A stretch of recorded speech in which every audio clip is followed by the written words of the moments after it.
The reason why people enjoy CDs and vinyl and tape is not because it's CDs, vinyl or tape, or gramophone for that reason. It's the local playback. It's the analog domain or digital domain that has the minimum processes in between. When the music is being transcribed and transmitted and transduced to our minds, least amount of damage is being inflicted on those recordings, no matter how good or bad those recordings are. So at the end, our brains have to work less. That's high performance audio.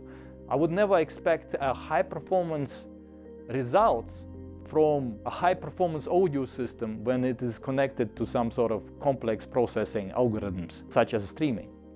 It can't work. It's counterintuitive.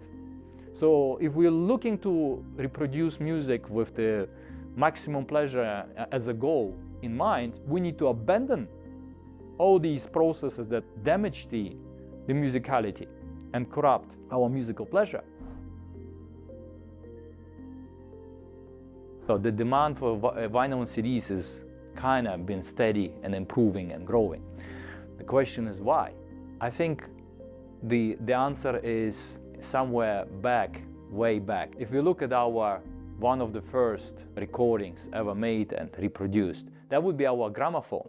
So gramophone was one of the first devices that was used to reproduce music at home, and the media was inscribed into shellac. The first gramophones were solely mechanical and acoustical. There was no electric amplification of any kind, so the sound was amplified passively through a horn.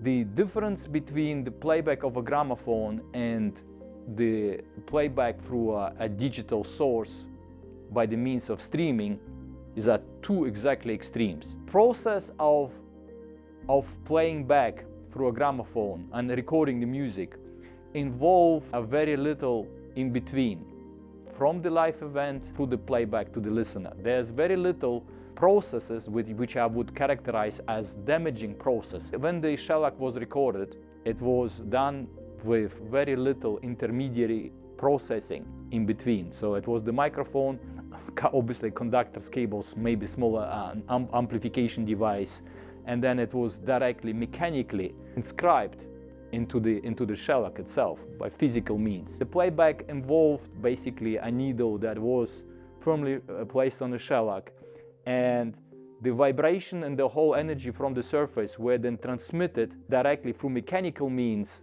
and amplified by acoustics, by the horn, directly without any electrical amplification.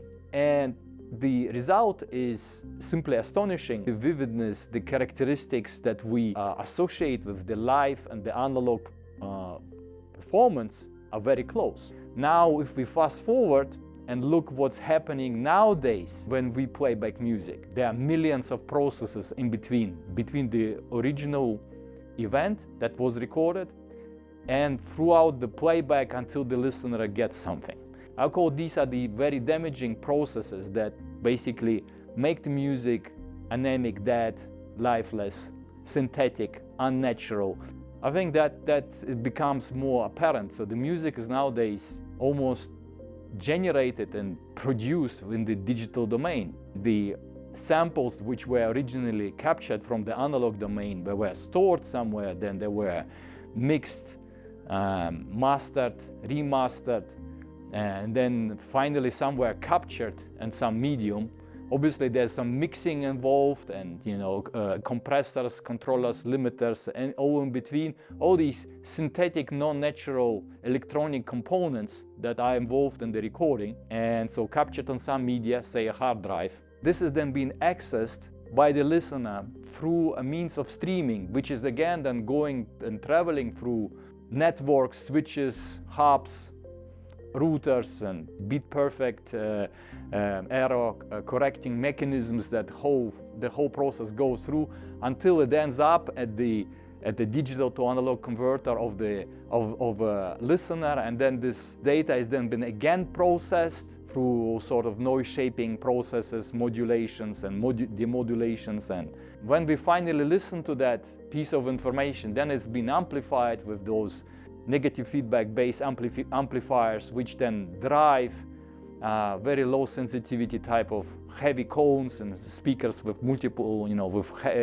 heavily filtered crossovers. Yeah, we get some sort of sound, but that is so far alienated from the original recording and is basically synthetic and lifeless. The listener ends up with a performance where his brain or her brain is working very hard to connect all the musical clues together to reconstruct what that's supposed to be the music. So there's a continuation of those, restoration of all those processes happens in the minds of people. This cannot be called high performance audio. This is the reproduced event is a distorted copy of the original something. I'm not endorsing gramophones as the pinnacle of playback, but I'm talking about the qualities that are associated with the playback through a gramophone. Shellac as a media is far from perfection. Gramophone as well, it can play loud, but the qualities that are associated with gramophone, they're yet to be achieved in this modern day and age. The music is no more played back locally. The music is coming from hundreds of thousands of miles probably away through some sort of network switches and streaming. The data transduced to the listener. Now, it's not really being transduced. There are a lot of processes that are impeding and killing off the energy, regardless in which format it is stored, in the highest resolution or lower resolution. Obviously, in the lower and compressed resolution, the damage is even more. But let's say even in these higher resolving formats, the information is traveling through switches. There's always propagation delay. It's not instant. No matter how instant it may appear, there's always a time delay. It doesn't matter. And this time delay occurs randomly. So what happens is, when we play back, a small little alternations of the time domain always going to occur due to the error correction. And the more and the longer the distances of these data transmission, the more processes and the heavier processed everything becomes. So we are basically alienating ourselves from the original idea of causing minimum damage. One can instantly hear a local playback, and one can hear something being streamed from the other room. The sound from the other room that's being streamed is less musical. There's a deviation. There's a small little deviation. It's less direct sounding. What helps us to achieve those qualities of the direct sound and vividness and the energy that gramophone used to reproduce. That's what I said before, is the absence of the degenerating and degrading processes that were during the recording process and particularly during the reproduction. We at S1X Audio Design, we are looking to create audio equipment that is primary objective is to cause the minimum damage to the original recording. So what we are trying to do with our DACs, we eliminate the digital filter, and therefore we remove this additional processing, and therefore this music sounds more natural, more alive, more direct. The signal much less impeded than our other digital reproductive devices would. And then one connects our DACs, which are digital filterless R2R DAC designs, to a streamer. We are basically go back to square one, because a streamer means it gets you all this information into bit perfection, and we have additional damaging processes occurring. So the best way to get around this is to have a local playback, either through media being inside the device and with minimum processes get us straight to the DAC. So once we have our music stored in files and it's relatively stored on a simple media like a flash drive, we can still maximize the playback. That's what we wanted to achieve with our VDT digital sources. We don't need gigahertz and multi-core a lot of memory to play back a Redbook format or even some high-res. For that playback, this set of data, we need minimum amount of power.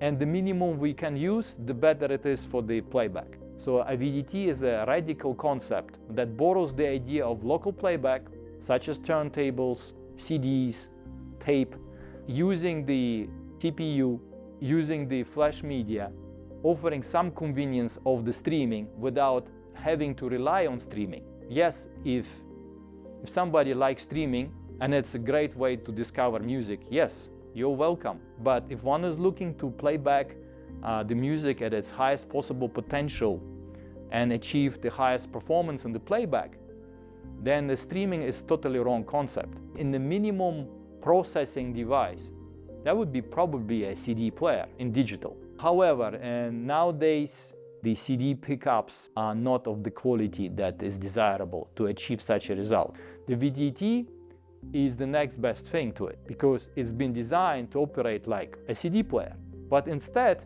having to read from CDs, it reads from a flash drive. So everything that interferes with the playback, all the processing has been removed. And so we can achieve a more direct, a more vivid, a more expressive playback, just like from the CD player, without having to sacrifice the streaming function if we wanted to stream something. We are looking for high performance playback, then we want to eliminate all these processes and we like to have a most vivid, most direct sound. The local playback rules, and that's what we advocate.